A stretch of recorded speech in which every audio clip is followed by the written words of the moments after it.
Welcome to First Impact, a weekly podcast where we talk about the 90s anime series Neon Genesis Evangelion. I'm Jordan, and with me is my co-host, Jen. Our first episode this week is He Was Aware That He Was Still a Child, originally aired on February 21st, 1996, written by Hideaki Anno and Akira Satsukawa, directed by Hiroyuki Ishido and Shunji Suzuki. Wow. So this episode... lot to unpack. Essentially the birth of Nerve. Yeah. That's one of the headings of the episode. Yep. It's weaving in what's happening in the present. With all the characters where they are. Masato she gets detained throughout the episode because of they finally decide to do something about Kaji because Fuyutsuki's been kidnapped. And they believe that Kaji is responsible, that he was the ringleader. They've detained Masato because of her prior relationship to him. And, you'd be foolish not to think that the intelligence division at Nerve are not keeping tabs on everyone currently. So a lot of this episode is flashback to the early days of Nerve before it was Nerve. And specifically Fuyutsuki and how he came to be involved in it. I was never expecting a Fuyutsuki episode. Yeah. Like, way at the start. For a long time, it was just the dude standing behind... he's Gendo's offsider. He's always there, but his very little attention is paid to him. Yeah, right. But, no, Fuyutsuki episode. Yeah, so Professor Fuyutsuki, he's Professor Fuyutsuki. Yeah, he's a university professor, and he runs some sort of postgraduate program where he's recently been... he read Yui Ikari's... bioengineering paper. And he's decided to admit her essentially to the program and take on some sort of mentorship role. Right. So they spend a period of time working in that sort of like mentor-mentee relationship. And she meets Gendo, who at the time is Gendo Rokubungi, I believe his name is. That meeting created... Oh, man. What if they hadn't met those two people? Like, just seriously think about that. You know what I mean? Fuyutsuki and... No. What if Gendo and Yui? Yes, Yui had never met. Well, it's also hinted at that he sought out Yui because of her, her experience, her role and position within the organization and her connections. So I think even then it was Gendo. It couldn't have gone any other way because Gendo had gone out of his way to make sure that meeting had happened. In the same way that you could argue he possibly got into the drunken fist fight, as a means to be introduced to Fuyutsuki. Because he requested Fuyutsuki be the person to get him out on bail. Even glasses or no, you know? Yeah. Shady, intimidating glasses or no. He's still the same. So you get a very young Gendo, but no glasses yet. No. But stubble. Right. And real sort of like serious looking man, even in his young age. That stubble's been surgically put on there for dramatic purposes. Yeah, right. He seems young, but not youthful.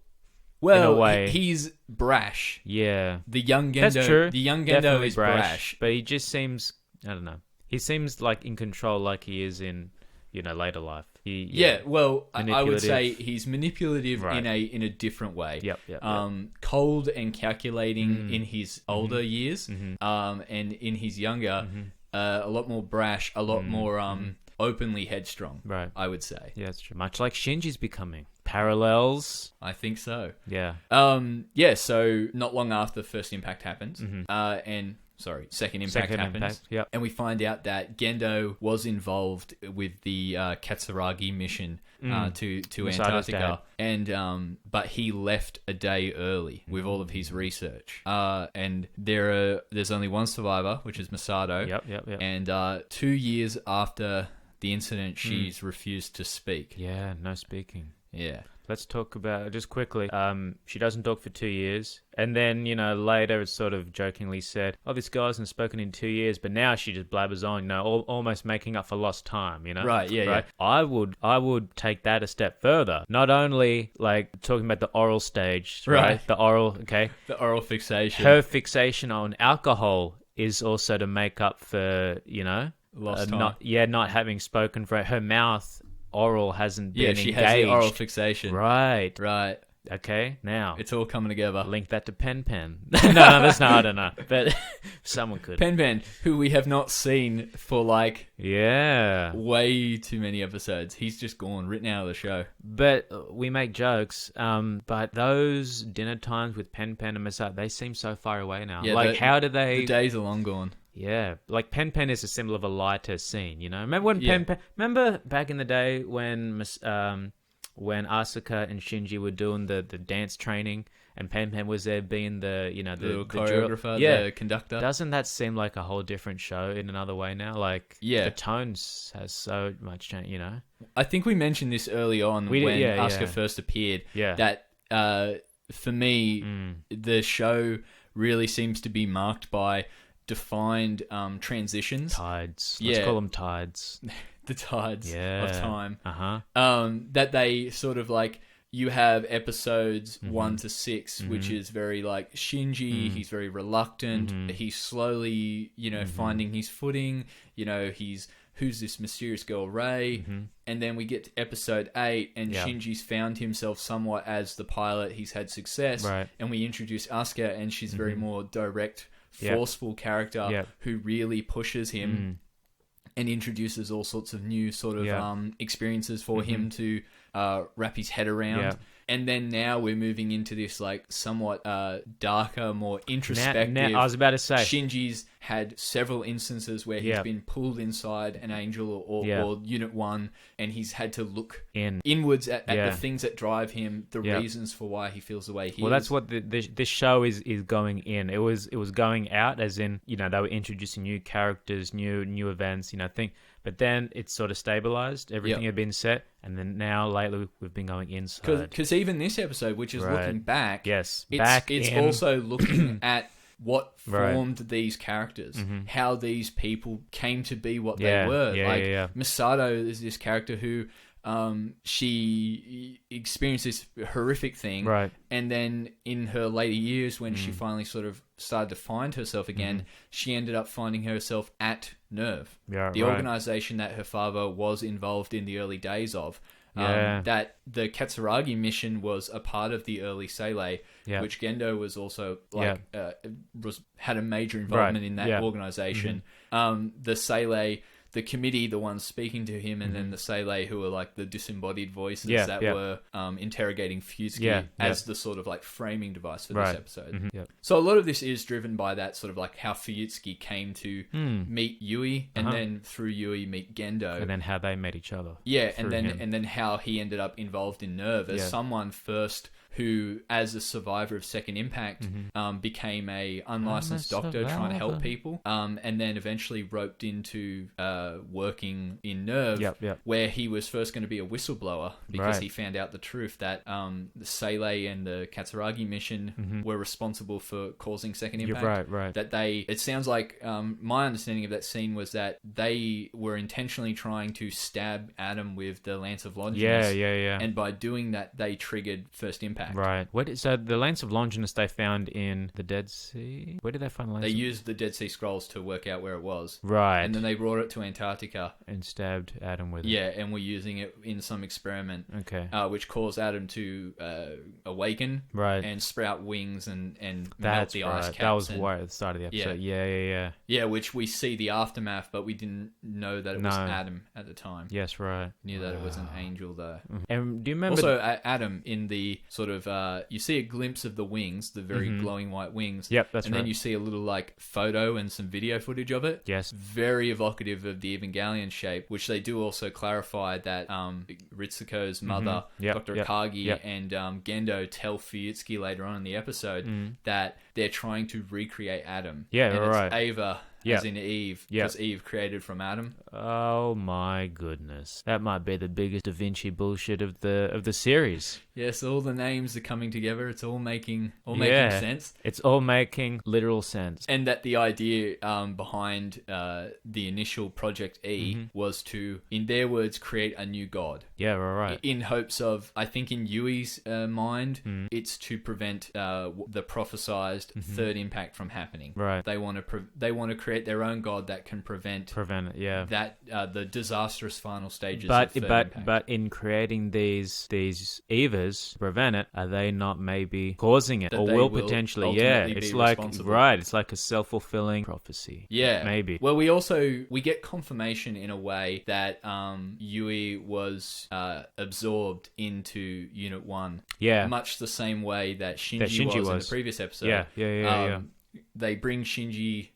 Shinji's there to see his mother's work, her big defining moment, the experiment. Yeah, that's right. It all goes wrong, and Shinji is probably scarred for life. That's the reason why he cannot remember this event, and he only just started to remember actually seeing Unit 1 before. Yeah, right. We see in the aftermath of it, Gendo change from someone who wanted to prevent Third Impact and create a new god. Yeah, and to his focus becoming all about the Human Instrumentality Project. Well, what do you think it's to get Yui back? I think that's a part of it. He seems very much hung up on it still. Yeah. The little hint that we're given in this episode is that they wanted to create a god, right? But now they want to create humanity as god, right? Yeah. Or like a god driven by humanity, right? Yes. That's what they say. Yeah. So. Damn. A little bit more hands-on, I think the Human Instrumentality Project is, as opposed to the Evangelion project. Yeah. Though obviously inextricably linked together. Right. It's all just... We're seeing it now with like Gendo, everything is going according to plan. It all just comes back to Gendo. Yeah. It's all, Gendo's got his fingers in all different sort of pies. Yeah.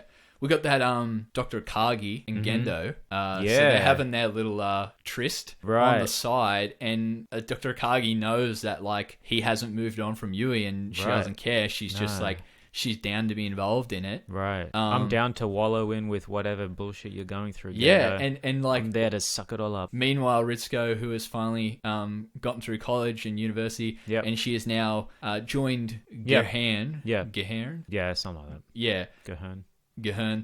I'm trying to say it like they do in the English dub. Oh, right. Gehern. They're...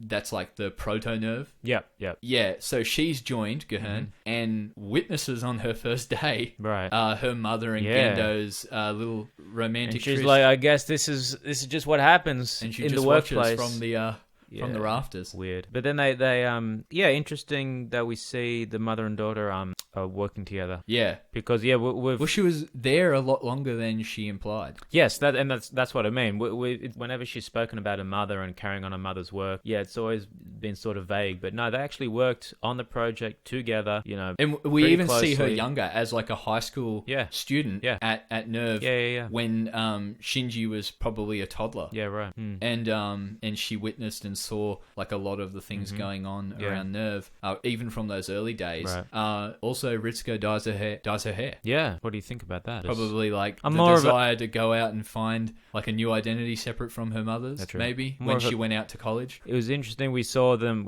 talking about the Magi. Yep. Creating the Magi sort of system, and the direct moment that Ritsuko references earlier in the series. Yeah. What her mother once said to her about them. The three aspects of her. Me, as the woman in me. Yeah. The mother in me. Yeah. The scientist in me. But I don't think... And the fourth Magi, which is Gendo's dick in me. Oh, no.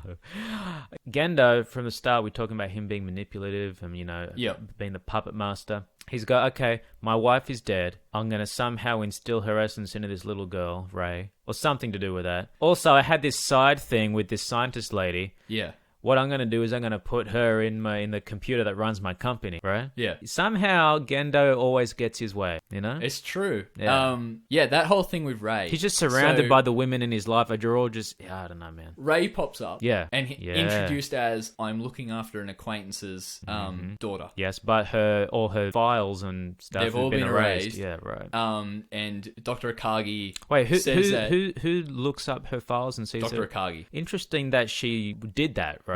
Yeah. Well, at this point in time, she's having the sort of relationship with Gendo on the side. I guess she would want to know who the hell this child is, especially when she notes that Ray has a resemblance to Yui. Yeah, right. Yeah. She does notice. I know the whole she does Yui notice saying like if it's a boy Shinji or a girl Ray is like a private conversation that Gendo and Yui had. But it's still not out of the question to like, it's very obvious. Like if you knew like Yui, you probably probably unmistakably recognize Rei as being very similar. I guess that is the reason why she would want to look up the files. Yeah. Yeah. And I guess the question for Dr. Kagi is like, well, what exactly is Rei? Yeah, is she a child that no one knew about? Because at first they're like, correct me if I'm wrong, I thought you had a boy. Yeah. It's like, oh, this is not my child. Call me crazy, Gendo. Don't you have a son? Like, nah, it's a friend's daughter. Gendo is very progressive. He took his wife's name. Right. Yeah, that's interesting as well, right? Which, this goes back into like the manipulative Gendo side. His name means nothing. Rokubangi. But Ikari, she has the connections. Right. So he took her name because her name holds more water. Okay. Yeah. Right. I thought you meant nothing as in etymologically. Yeah, like it translates to nothing. We talk about words so much in this episode, in this series, that's what I thought you meant. Okay. His name has no cage to it. Right. Whereas, like, Yui Ikari means something, she has connections, and he takes her name because of that, which is like that manipulative Gendo at work. Do you think? Because even Fuyutsuki is like, but he does. Does he not say in that line that the name? Oh, you took her name, and doesn't he just say like something like that? Yeah, he's definitely it's of got note more to him. Standing than mine. Yeah. It's funny this relationship that's formed between Fuyutsuki and Gendo, especially when you look back at it and like. Fuyutsuki, I know he had like a mentor-mentee relationship with Yui, but like, they spent a lot of time and there was obviously like a proper like sort of affection between the two of them. Yeah. That like, I would not, like if Gendo were not in the picture, like... Definitely. Oh yeah, Fuyutsuki had the hots might for have like bit. Been a little bit more interested in Yui beyond just the sort of friendship that they had. Well, we see that scene where he's talking to Yui, and Yui's got Shunji there, little baby Shunji, and Shinji's playfully slapping her in the face. It happens a lot. As children do. As people do in this series. Masato slapped Ritsuko a couple times. Shinji and Clapping Toji have... Yui's face. Yeah, Shinji and Toji slapped each other. God knows what Pen does with those flippers of his. They're not for swimming, so what else are they for, right? Fapping. Sorry, I mean slapping. Flapping. Yeah, so, we see that scene, and she's playing with baby Shinji, and Fuyutsuki looks at him like, oh, what could have been. Yes, exactly. Yeah, right. I've had this sort of theory about Gendo, sort of, I don't know, either wanting to get Yui back, something to do with Yui, right? And I always thought it came from a place of love, I love my Yui so badly that I want her back. That's why I put her in the Evangelion, something to do with that. It was all came from a sad, I think it's genuine. Tragic I think place. It's a genuine love. I just think Gendo is... But he's just so Gendo calculated, is the way man. he is. That, like, Gendo loved her in the way Gendo loved her. You know what I mean? Like, that he is this... Well, in his first meeting with Fuyutsuki, he says, like, I'm treated coldly because I'm so unlikable. Yeah. Like, that is who he is as a person. And, like, we can read into, like, I think he found Yui and pursued Yui through... manipulative and selfish means, but I think the love is genuine.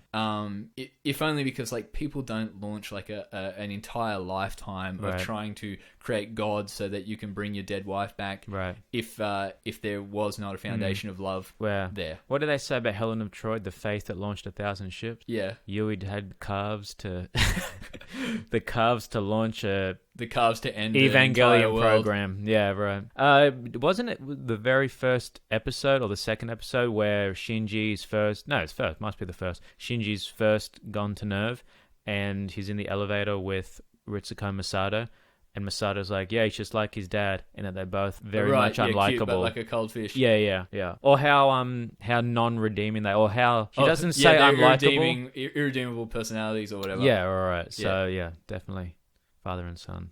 Just unlikable. Yeah, two sides of the same coin. He's got a little bit more of the lightness of his mother. Yeah. The sweetness of Yui. She's sweet.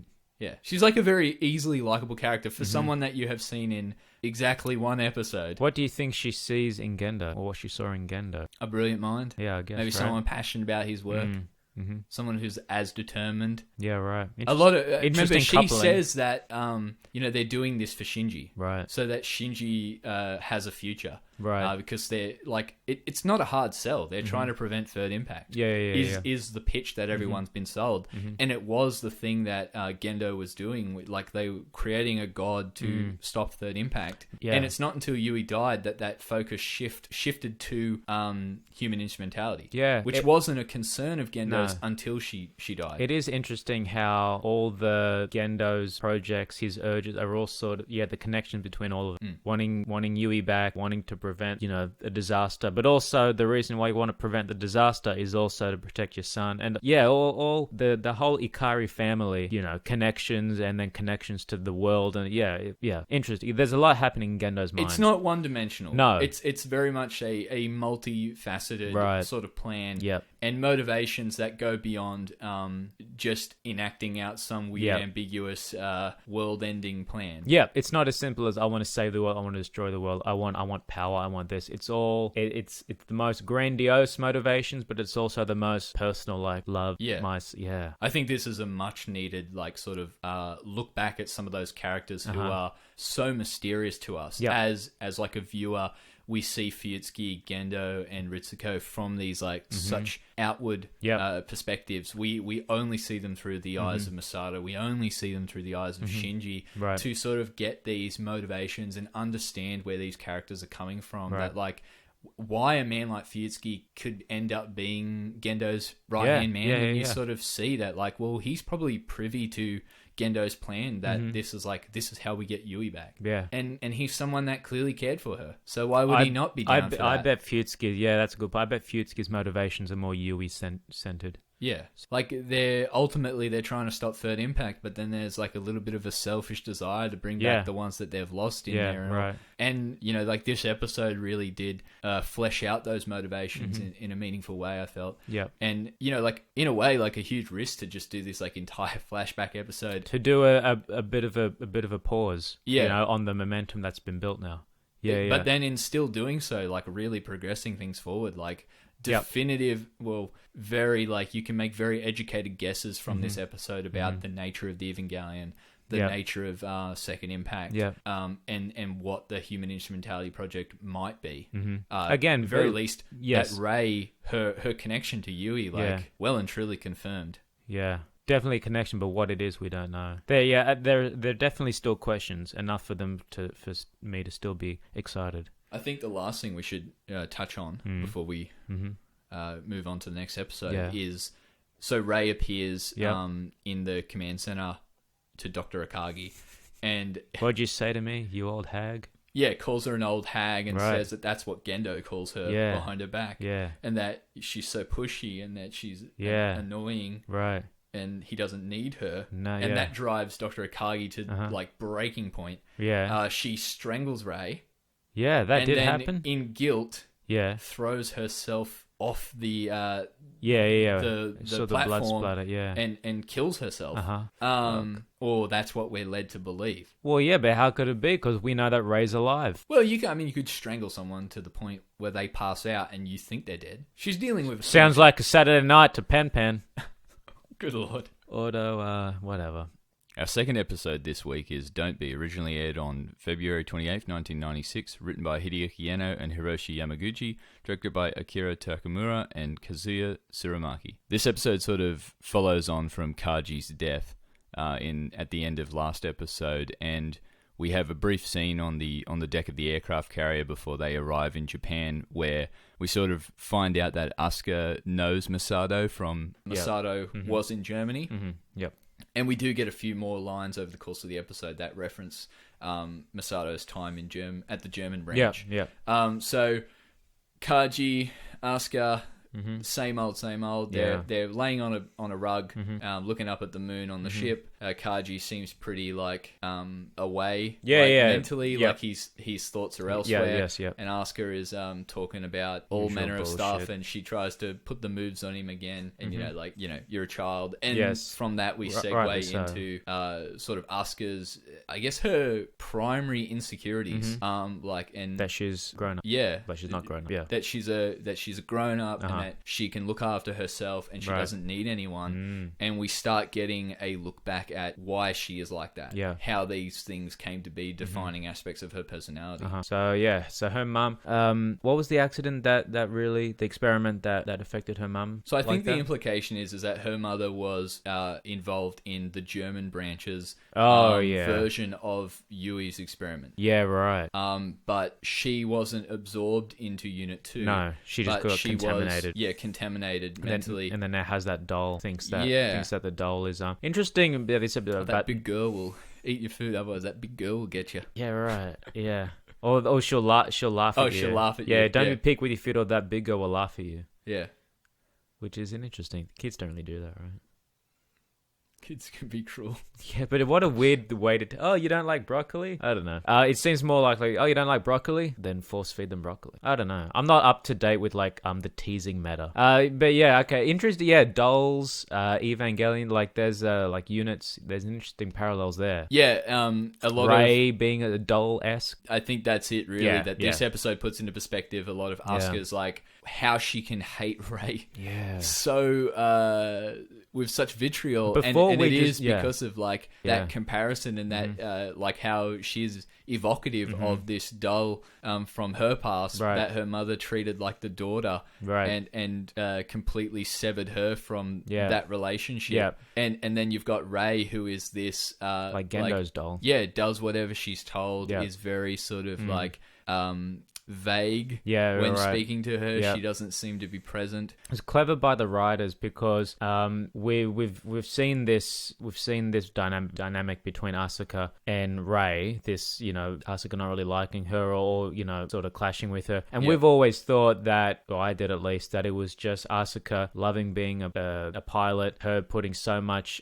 stake on being a good pilot, that it was just a rivalry sort of thing with Ray, that any other sort of pilot, she's got to win. And partially, I think, like that. Partially, it is that a rivalry with Ray based around like Shinji's affection. Well, that's true. But yeah, clever by the writers to have that clash between them and set it up as being for one or two reasons, which they partly are. But then also now we realize that it's even deeper than that. Yeah, because Ray is a walking reminder of like something that a memory she has very clearly tried to repress. And all of these sort of her mother's suicide and strangely not just the suicide but the murder of the doll in that suicide.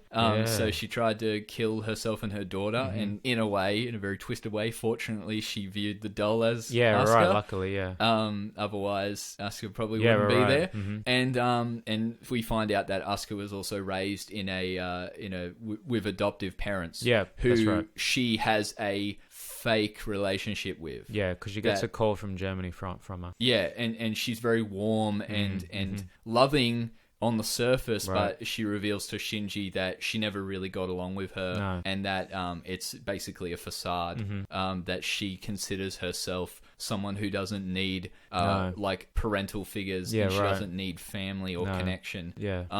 Her increasingly falling sync ratio is like a shadow that looms over this entire episode. That really, you know, like I said in the previous episode, that we start to see the cracks in Asuka's armor. Yeah, well, I mean, there are a few times when they're measuring Asuka's sync levels, and I just thought, it's a way of them saying that Asuka's, you know, not right. Okay. But then they do it a couple more times, and then I think it's Ritsuko says it's almost to the point where she can't even sync at all. She won't be able to activate. She won't be able to. So that's now going to have real world plot implications where if there's now no Unit 2, you know, if at their she availability. Can't pilot Unit 2, she will no longer be the pilot, and they will have to find a new pilot, which they, you know, like are very blatant about, is that we're going to have to swap out Unit 2's core.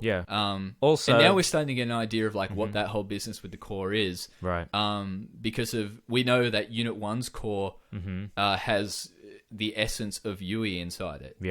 And that swapping out a core, no small thing, and might very much be like the reason for swapping out the core is the compatibility between the pilot and the essence within the Evangelion.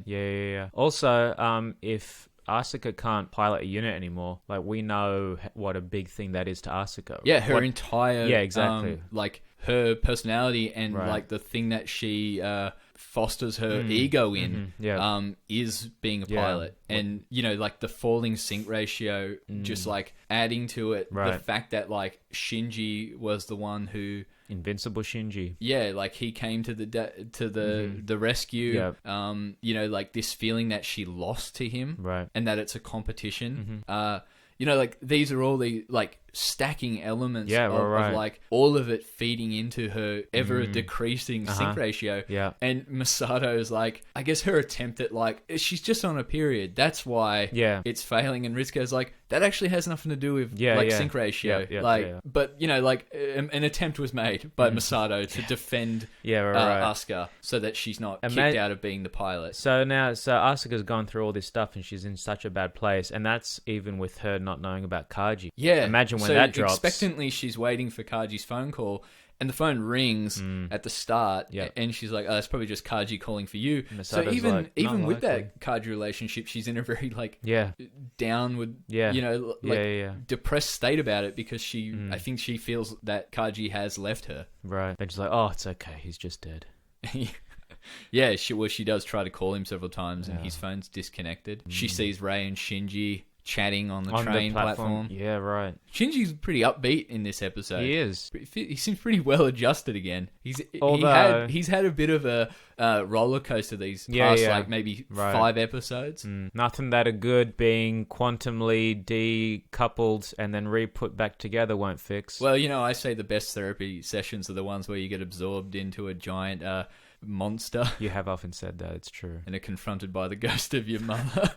So the big talking point, I guess, of this episode, the main thrust of it, is the angel attack. Oh, yeah. So Ariel, the angel... Ariel, the angel of fonts. The light of God. Oh, that makes sense. And it's this beautiful glowing winged creature in space, completely out of range. They have to fight it with long-range weapons. They want to launch Rei because they're concerned about Asuka's sync level. They don't think that she should be taking point, that she should be backup.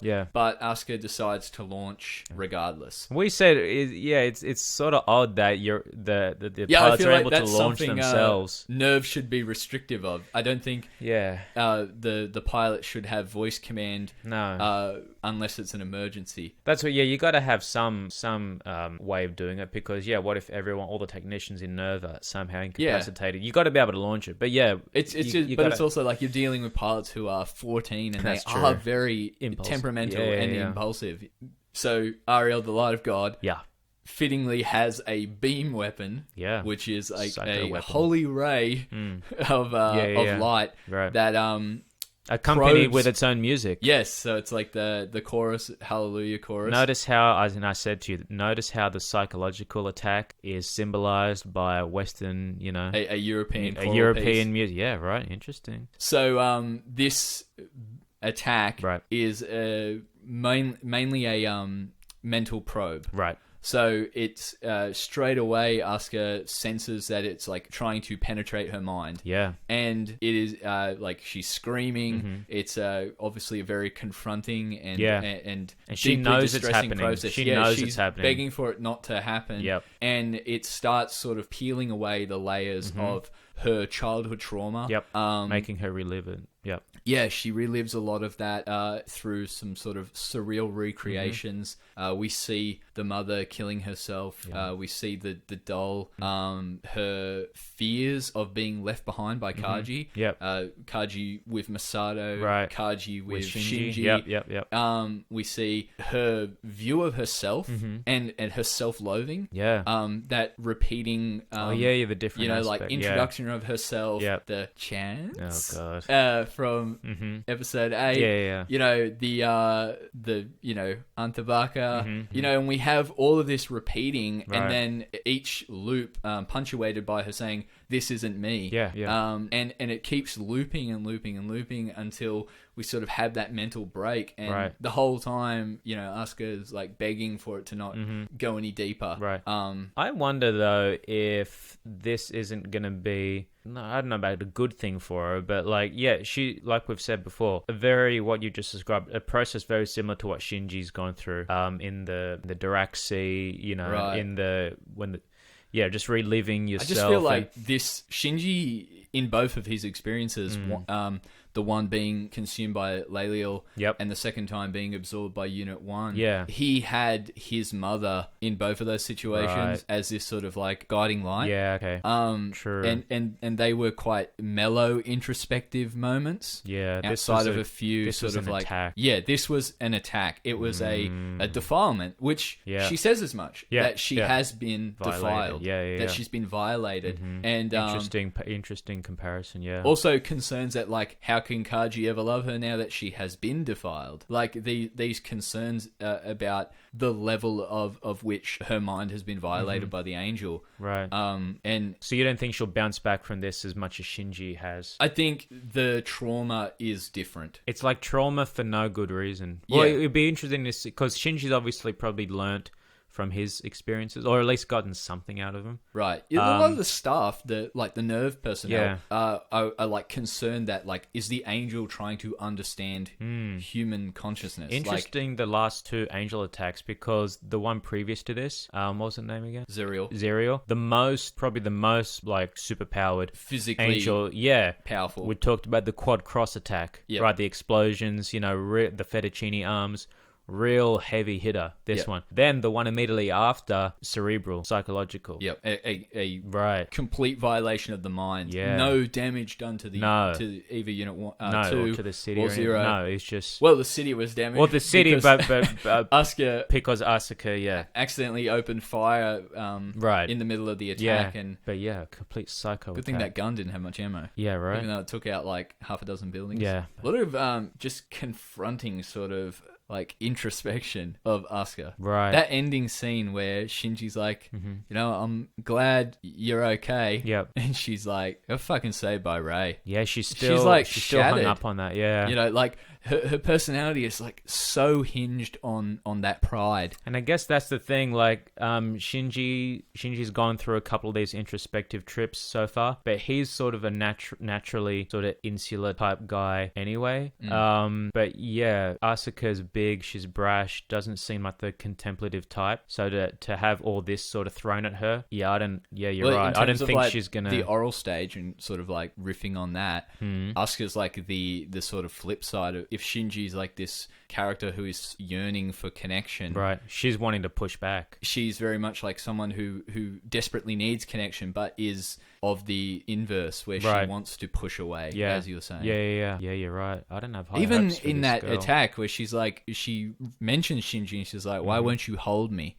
And I know that's amongst all the sort of things going on, and that like it's just as much the like a history of people like her mother abandoning her, Kaji abandoning her, Shinji abandoning her, and like all these people misunderstanding her needs. Right. And then even at the end, and then Shinji turns up and like he can't even, in the same way that Shinji, when he hears Masato crying, he's like, I'm still a child. I don't know how to talk to Masato. Right. I don't know how to respond to this. Yeah. And he buries his head under the pillow, and she's like, absolutely grieving for Kaji in that moment. Yeah. And he runs away. Right. And, like he's there for Asuka at the end, but not in the way that she needs. No. He wants to say words that mean nothing. Right. Yeah. She doesn't need to hear from, Shinji-sama, the invincible Shinji. Shinji. She's the last person. Yeah, she needs... Who does she want to hear from? I think she needs, like, Shinji to be there for her in the right way. Yeah. Which... Who's to say what that is, other than the fact that, like, Shinji hasn't made an attempt to understand Asuka. Right. It is hard. She seems very impenetrable. Yeah. Hedgehog's dilemma. That's it, man. We're all just hedgehogs on a string. One last thing that we can't miss. Okay. Rei with the lance. Oh, yeah. So she sent down to where they're keeping Adam. Yeah. We're still calling it Adam. Spoilers. Interesting that you said that. Okay. All right. Well, because Adam is a little embryo. Oh, that's right. And Kaji called it Adam. Yeah. Mm-hmm. And remembering that Kaji and Masato are in dark about a lot of things. Yeah, that's true. And Masato also finds out in this episode that, like, she's like, but if the Evangelion touches Adam, won't that cause third impact? But, and they're like, nah, don't worry. And then she's like, so that didn't cause second impact. Yeah, right. Which should be even more clues that it's not what they think it is. No. Anyway, they take the lance out. Mm-hmm. It grows. So the so the lance was like, I would say, preventing further growth or regeneration from it. That makes sense because it immediately grows back. Yeah, because more Adam, of its legs. Right, because Adam before here he did look like torso intact, head intact, but the bottom the bulges was with like, the legs. Yeah. The malformed legs sticking right. out of the bulges. So that's right. He did look sort of in the process of growing or forming, but and then Lance comes rapidly explodes in growth. Right. That LCL lake. Oh yeah. Huge. Man. There's a ship sailing on it. And like Unit 0 is like up to its like thighs in LCL. Yep. Anyway, they go up with the lance. Gross. Ray, Olympic javelin thrower. Man, that was amazing. Launches the lance into space. Right. Pinpoint accuracy.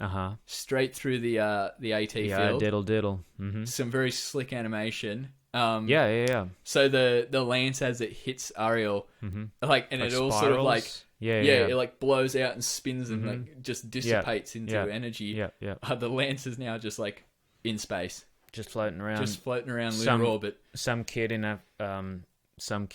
like, I don't know, Afghanistan, France. If any of these countries still exist, you're just looking up at the sky and be like, "What the fuck is that?" You know, they say we've caused like more junk in space. Oh, right. In the last the bloody Lance of 60 Longinus. years than ever. It's stunts like this, Nerve. Yeah, throwing a giant lance up there. Come on, mate.